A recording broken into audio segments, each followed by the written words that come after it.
হরে কৃষ্ণ। মাগো, আমি বাবা এবং মা দুই সম্প্রদায়কে বলছি, আপনাদের অনেক টাকা পয়সা আছে কাটোয়াতে, আছে না?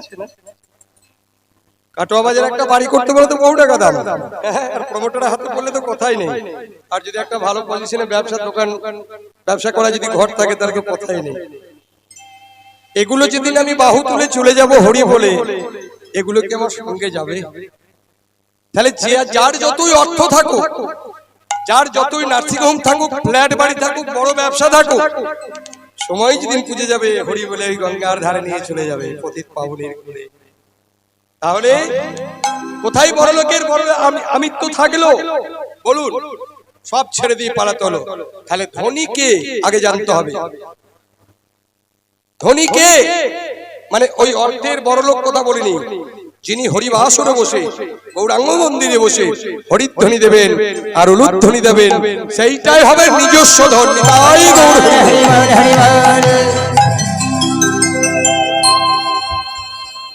সারাটা জীবন পালঙ্কে শুয়ে কাটালাম, তোরা এবার আমার মাটিতে শোবার বিছানা কর। শ্বেত পাথরের ঘর দালানটা ছেড়ে মাটি যে হবে আমার শোবার। আমি সারাটা জীবন বিমান খাটের উপরে কার্লুনের গদির উপরে ঘুমালাম। মাগো, যেদিন আমার অন্তিম ঘুমে আমি ঘুমাবো, শ্বেত পাথরের দালান ছেড়ে দিয়েই ওই মাটির ভুঁয়েই আমার জায়গা হবে। হ্যাঁ, ফুলের গদিতে পাতার তোষকে শুয়ে কি আরাম পাবো সবুজ নরম ভুঁয়ে। খুব ভালো করে শুনুন, কবির কল্পনাটা দেখুন। ফুলের গদিতে পাতার তোষকে শুয়ে কি আরাম পাবো সবুজ নরম ভুঁয়ে। বিজলি পাখাটা দে রে নিভিয়ে দে, আমায় করিবে বাতাস কাল বসে ক্ষীর ঝড়। হরি বল হরি বল, কত মধুময় কথা ভাবুন তো। সারাটা জীবন একটু ঘুমাতে চেয়ে আসেনি তো ঘুমের ওষুধ খেয়ে। এবার ঘুমলে সে ঘুম যদি না ভাঙে, সে মরণ ঘুম অভিশাপ নয় পর। হরি বল হরি বল, এসেছি চলে যেতে হবে,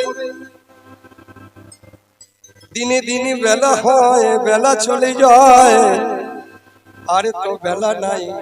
দেখুন, আপন হৃদয়ে হাত দিয়ে দেখুন, জানি না কে কবে চলে যাবে। বিবেককে জিজ্ঞাসা করবেন, ওরে বিবেক, আমি ভগবানের জন্য কতটুকু সময় দিয়েছি? সারাটা জীবন তো শুধু সংসারের ঘানি টেনেছি। আমার স্ত্রী, আমার পুত্র পুত্রবধূ, নাতি নাতনি, আমার বিষয় বৈভব, এরা কেমনে ভালো থাকবে? আমি শুধু এদের কথা চিন্তা করেছি। রাতে ঘুম হয়নি, ব্যবসা মন্দা যাচ্ছে, গান ভালো চলছে না, ঘুমের ট্যাবলেট খেয়ে ঘুমাতে হয়েছে। কিন্তু একবার তো হরি নামামৃতের সুধা পান করি নাই, একবার হা গৌর প্রাণ গৌরে বলে তার চরণে নিজেকে সমর্পণ করিনি। শেষের দিনে যখন আমার দেবে, আমি কি দেব? হরি বল হরি বল। তাই চাঁদের অহংকার চূর্ণ হলো, চাঁদ আকাশ থেকে মাটিতে পড়ে 10টি খণ্ডে বিভক্ত হলো। খুব ভালো করে শোনো। সুবর্ণ বরণ হেরি নিজ কুবরণ, মনিয়াপন মনস্থা। মহাপ্রভুকে দর্শন করে চাঁদ এসে আমার এই পদ্মার ব্যাখ্যাটা করে দি। হেরি সুধা কর মুরছি চরণ তলে, পরিদশ নখ রূপ ধরি। আকাশ থেকে পড়ে গেলেন মাটিতে, মাটিতে পড়ে গিয়ে চাঁদ বলল, ওই রূপের কাছে আমি তুচ্ছ। 10টা খণ্ডে বিভক্ত হয়ে গোবিন্দ ওই মহাপ্রভুর ওই নখের মধ্যে আশ্রয় নিলেন। মহাপ্রভুর চরণের এক একটা আঙুলের নখ এক একটা চাঁদের সমান। প্রভু রইলাম তোমার শ্রীচরণে, রইলাম তোমার শ্রীচরণে, রইলাম তোমার শ্রীচরণে। তোমার চরণ সারা করোনা গো, রইলাম তোমার শ্রীচরণে। তুমি চরণে ছাড়া করোনা গো, রইলাম তোমার শ্রীচরণে।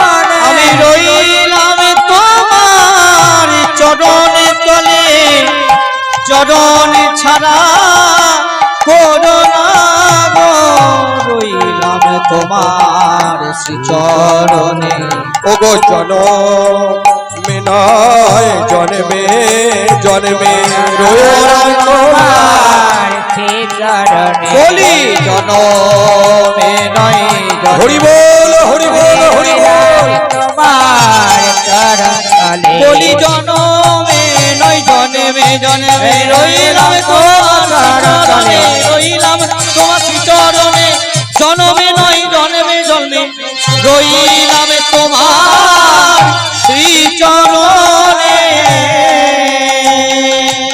জয় গুরু। সকলের চরণে আমার একটাই নিবেদন,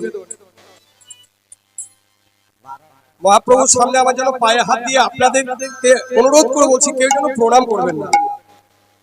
প্রণাম যদি করতে হয় প্রেমের ঠাকুর আমার গৌর হরিকে প্রণাম করুন, কারণ মন্দিরের বাইরে হলেও একটু প্রণাম নিতাম, কিন্তু আমি গৌরাঙ্গ সুন্দরের সামনে প্রণাম নেবার মতো ধৃষ্টতা আমার নেই, আমাকে ক্ষমা করবেন। আমার ভাইপোতো খেপি মায়ের পুরোহিত সোমেন চ্যাটার্জি, সোমেন চ্যাটার্জি যে পূজা করে ওটা আমার ভাইপো, আমার দাদার ছেলে, আর এটা বড় ছেলে আমার, এটা আমার ছোট ছেলে।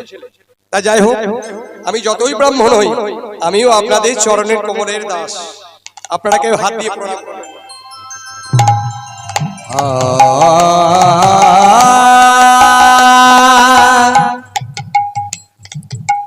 হে প্রভু সুবরণ বরণ হেরি নিজ বরণ সুবরণ হেরে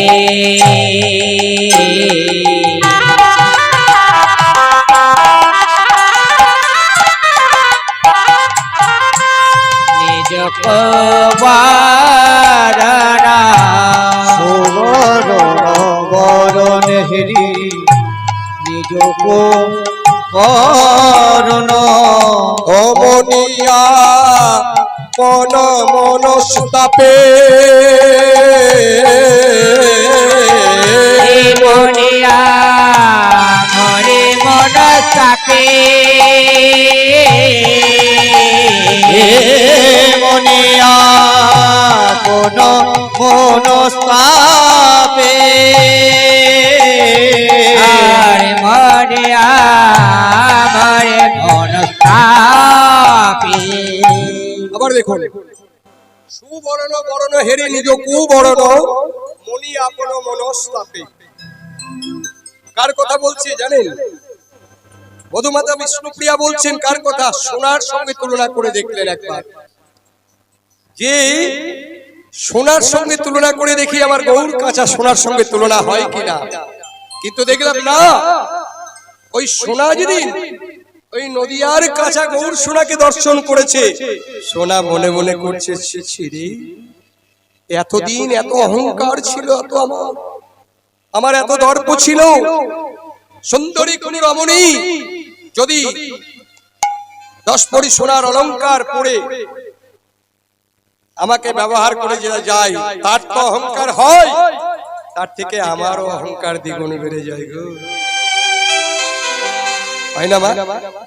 আপনাদের সমাজে দেখবেন, আমাদেরই সমাজে খুব সুন্দরী একটা বৌমা, তার বাবা মেলা সোনার অহংকার দিয়েছে, হয়তো 10 ভরি ওই কি বলে নেকলেস, চূড়া, কঙ্কন, হার, কোমর বিছে ইত্যাদি ইত্যাদি, চূড়া, টাইরা, হ্যানত্যান আছে বা পূজারি না, সোনার অলংকার নেই, তার কোনো কথা নেই, একমাত্র আমাদের অলংকার হচ্ছে আমার গৌর সুন্দর। ওই সোনাকে যে ধারণ করতে পেরেছে তার আর ভয়ই নেই, জীবনে কোনো ভয় নেই, সেই রমণীর অহংকার দ্বিগুণ বেড়ে যায়। আমাকে সবাই দেখুক, আমাকে সবাই দেখুক, আপনাদের মধ্যে ধরে নেন এতজন ভক্ত বসে আছেন, আমার ভক্তিমতী মা বসে আছেন, একটা সুদর্শন পুরুষ বা সুদর্শনা নায়িকা বা নারী যদি আসে, সে তখন কি করবে জানেন? ওই তাড়াতাড়ি এসে আসলে সামনে বসবে। কেন? আমাকে সবাই দেখুক, আমার তো উঁচু পুরু শরীর, হাত পা গুলো ভালো, আমার রং ফেটে পড়ছে, আমার চোখগুলো টানা টানা, আমার কেশগুলো কোঁচকানো, এত সুন্দর অহংকার নিয়ে বসবে। এইবার কিছুক্ষণ পর দেখা গেল তার থেকেও আরো সুন্দরী একজন এসেছে। হরি বল হরি বল। সেই মা জননী বা সেই বাবা আমার কি করবে জানেন? মুখটা লুকালো। কেন? যে আমার থেকেও সুন্দর আছে, আমার থেকেও সুন্দরী আছে। সেদিন ওই চাঁদের দর্পটা চূর্ণ হয়েছিল, ঠিক সোনারও তাই। ওরে মন, এতদিন নিজেকে দম্ভ করতাম, অহংকার করতাম, কিন্তু আজকে যে গৌর কাঁচা সোনার রূপ দর্শন করতাম, আমাকে স্যাকরা যখন মডেলিং তৈরি করে আমার ভেতরে খাদ দেয়, তাই না? খাদ ছাড়া সোনা হবে? তাহলে আমার ভেতরে খাদ আছে, কিন্তু এই আমার গৌর সোনার কোনো খাদ নাই রে। গৌর সোনার কোনো খাদ নাই রে,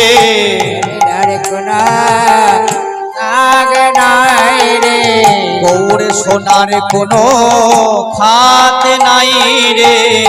আমার ভিতর খাদ যে আছে, গৌর সোনার কোনো খাদ নাই। আমার ভিতর খাদ যে আছে, গৌর সোনার কোনো খাদ নাই রে। আমার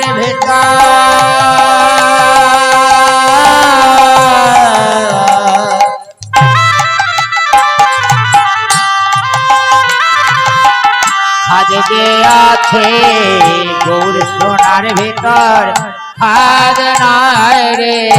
তাহলে আমার মধ্যে খাদ আছে, কিন্তু আমার গৌর সোনার কোনো খাদ নেই। ও নিখুঁত ভাবে তৈরি হয়ে আছে, তাই নিজ তো জারি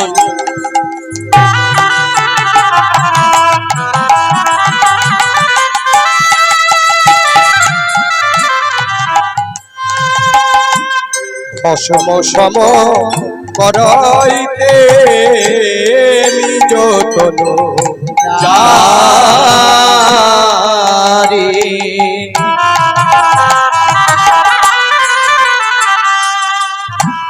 ভস্ম সম করাইতে বৈঠল অনল সন্তান, বৈঠল অনল সন্তান, বৈঠল অনল সন্তান। নিজের দেহ পুড়ায় দিতে, দেহ পুরাই দিতে, নিজের দেহ পুরাই দিতে। সে অনলের ভিতর প্রবেশ করলো, নিজের দেহ পুড়াইতে। অনলের ভিতর ঢুকে গিয়ে ওই গৌর রূপে নয়ন দিয়ে, অনলের ভিতর ঢুকে গিয়ে গৌর রূপে নয়ন দিয়ে, আগুনের ভিতর ঢুকে দিয়ে, গৌর রূপে নয়ন দিয়ে, আগুনের ভিতর ঢুকে দিয়ে পুরাইতে। নিজ তনু জারি ভস্ম সম করাইতে। খুব ভালো করে শোনো মা, নিজ তনু জারি ভস্ম সম করাইতে, বৈঠল অনল সন্তান। নিজ তনু মানে, তনু মানে হচ্ছে দেহ। সোনা কি করলো জানেন? নিজের দেহটাকে পুড়িয়ে ছাই করে দিতে নিজ তনু জারি, জারি মানে পুড়িয়ে দেওয়া, নিজ তনু জারি ভস্ম মানে ছাই, ভস্ম সম করাইতে বৈঠল, বৈঠল মানে পৌঁছালো, অনল সন্তাপ, আগুনের ভিতর প্রবেশ করে গেল। যেমন ওই গৌরাঙ্গ সোনার কাছে আমি অতি তুচ্ছ, আমার কোনো দাম নেই, আমার কোনো মান নেই, আমার খাদ আছে, আমার গৌর হরির কোনো খাদ নেই। তাই সোনা নিজে নিজেই আগুনের ভিতর প্রবেশ করে নিজেকে পুড়িয়ে ছাই করে দিল। হরি বল হরি বল। যাহা সমবিধিক নাহি কই অনুভবী, তুলনা দিবার নাহি কঠোর। প্রভুর তুলনা হয় না, তুলনা হয় না, তুলনা হয় না, তুলনা হয় না, তুলনায় প্রভু নিজেই তুলনা হয় না, তুলনা প্রভুর যে তুলনা হয় না, তুলনা প্রভুর যে গৌর গৌর গৌর রূপের গৌর গৌর গৌর হরি বল হরি বল। গৌর গৌর গৌর রূপে যে তুলনা গৌর গৌর গৌর রূপে তুলনা হয় না।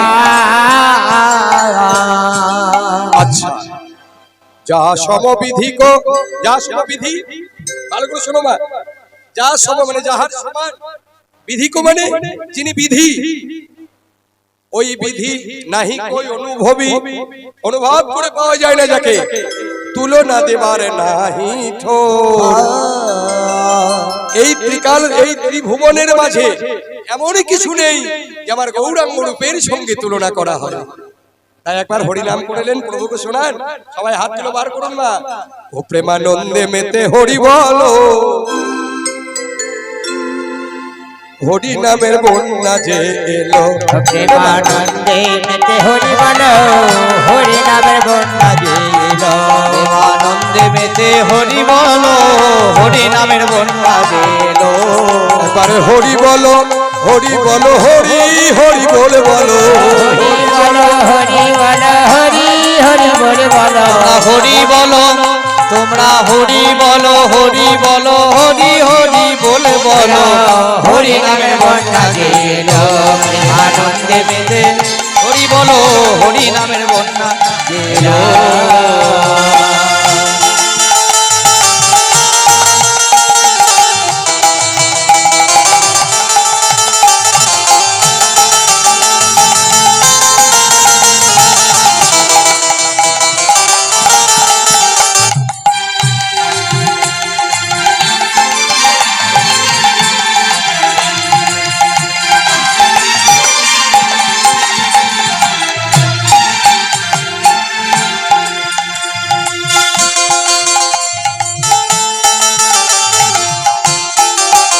কন্যার যায় বলে হারি, ও তার তরঙ্গ ভারী, ওনার যাই বলে হারি, ও তার তরঙ্গ ভারী, ওনার যায় বলে হারি, ও তার তরঙ্গ ভারী।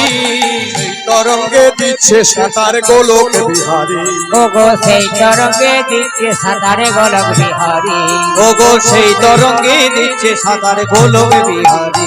ওমা কাটুয়াই গঙ্গায় বন্যা আসে দেখেছে, অনেক গ্রাম ভাসিয়ে দেয় আমাদের, যেমন মোড়াক্ষী নদী আমাদের দুর্দিন গিয়েছে প্রচুর, এখন আর বন্যা হয় না। ওই 2006 পর্যন্ত যা হয়ে গেছে, তারপর আর বন্যা নেই, নদী প্রচুর ভালো হয়ে গেছে, কারণ বালি নেই তো, সংস্কার হয়ে গেছে। আর এই বন্যার এত তরঙ্গ যে কোলক থেকে এসে প্রভু সাঁতার কাটছেন কে, ওগো সত্যের শ্রী হরি, ত্রেতায় রাম, দাপরে শ্যাম, কলিতে আমার গৌর শ্যাম। নয়, তিনি সাঁতার কাটছেন শুধু একা, ওগো সঙ্গে প্রভু, ওগো সঙ্গে প্রভু নিত্যানন্দ পাথারে সাঁতার দিল, সঙ্গে প্রভু, ওগো সঙ্গে প্রভু নিত্যানন্দ পাথারে সাঁতার দিল, হরি নামের বন্যা ছিল, প্রেমানন্দে মেতে হরি বলো, হরি নামের বন্যা দিল। ও প্রেমানন্দে মেতে হরি বলো, হরি নামের বন্যা দিল। বন্যার জয় বল, আহা এমন বন্যা দেখি নাই, মানুষ শুকনোতে তলা, এমন বন্যা দেখে নয় মানুষ শুকনাতে তলায়। আরে বাবা আসতে, আমি যদি ভুল বলি তোমরা ভুল বলে দেবা, বলতে পারি বাই চান্স যদি মুখ ফসকে চামড়ার বদন, তো ভুল বলছি, ওরা ভুল বলে দিচ্ছে। এই এই বন্যা কি শুকনো তো হয়? হ্যাঁ? আমি যদি ভুল বলছি, ওরাও বলে দিচ্ছে, দোস্ত ওদের নেই, ওদিকে তো এই শিক্ষাটা দিয়েছি গো। মানুষ শুকনোতে তলায়, এটা সম্ভব? ওমা, মানুষ শুকনোতে ডুবে যায়? যায় যায় না? তাহলে আপনি কিসের জন্য বসে আছেন?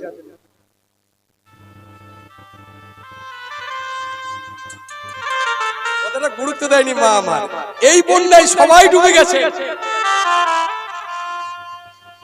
এমন বন্যা দেখি নাই মানুষ শুকনোতে ভাই তলায়, আমার বন্যা দেখে নাই মানুষ শুকনোতে তলায়, বন্যা দেখি নাই মানুষ শুকনোতে তলায়, ডুবলো নদের নারী পুরুষ জাতি বিচার নাই। ওগো ডুবলো নদের নারী পুরুষ যাকে বিচার আসে বাবা। আর আপনাদের মধ্যে জাতি বিচার আছে না?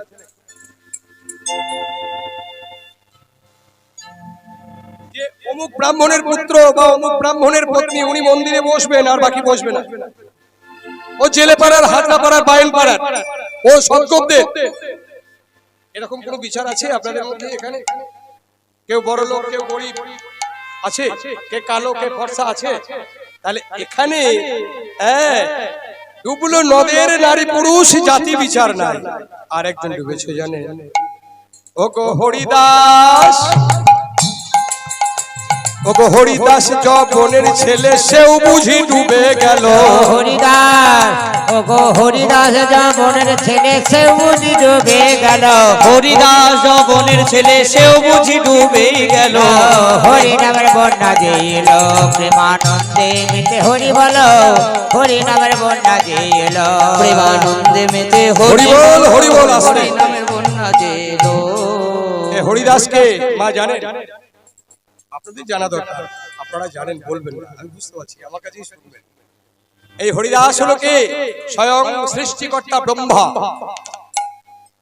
যবন কি করে হলো? ব্রহ্মা যদি হলো, যবন কেন হলো?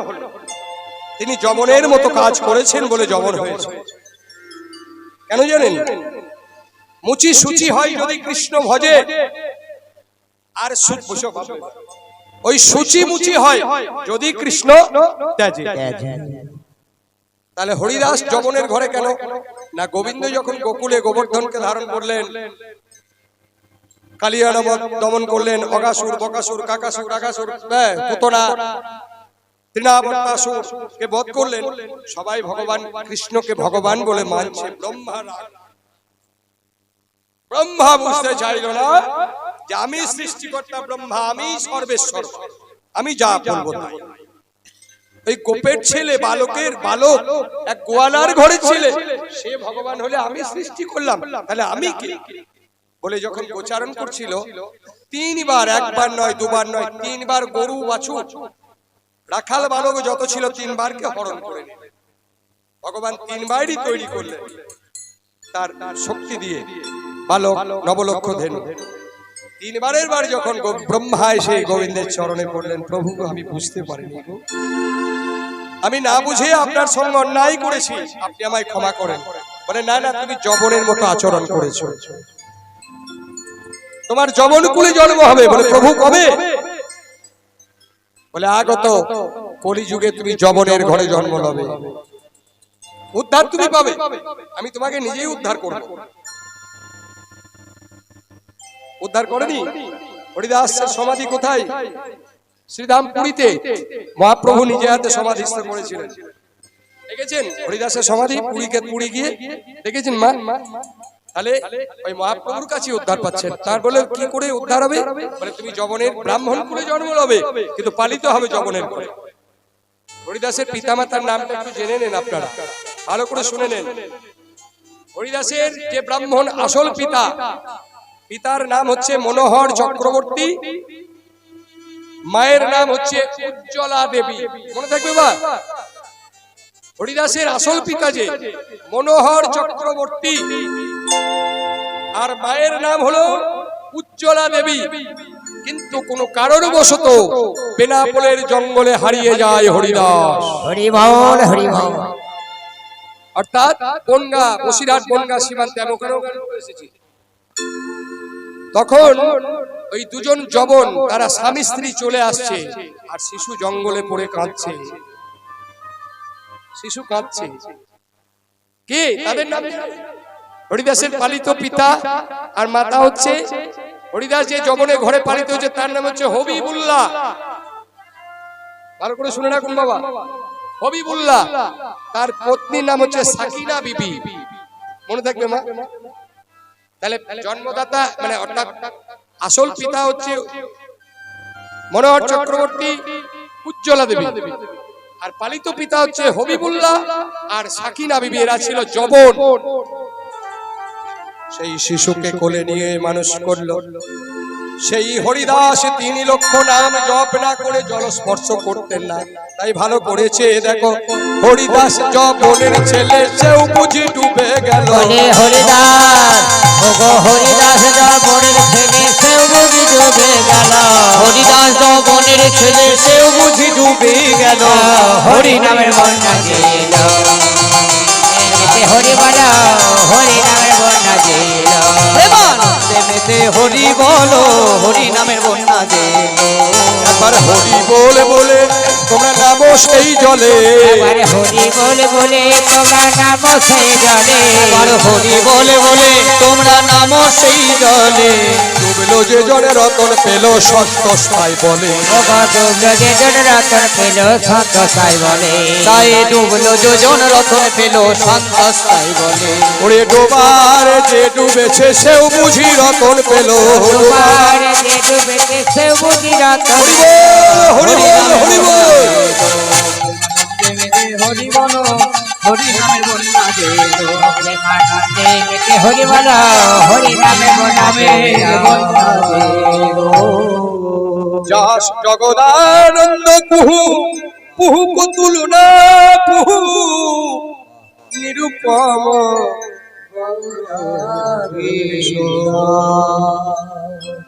বৈষ্ণব পদকবি জগদানন্দ দাস, আপনাদের কাছেই তার জন্মভূমি। জগদানন্দ দাস তিনি শ্রীখণ্ডের মানুষ ছিলেন, কিন্তু উনি আরাধনা করতে চলে গেলেন দুবরাজপুর, বীরভূমের দুবরাজপুরের পাশে জুগলাই বলে একটা গ্রাম।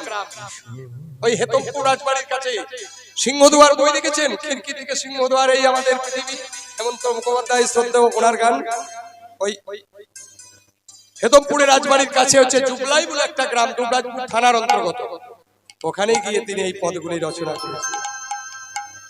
জগদানন্দ কুহু পুহু কতুল না পুহু নিরুপম বহুরূপ।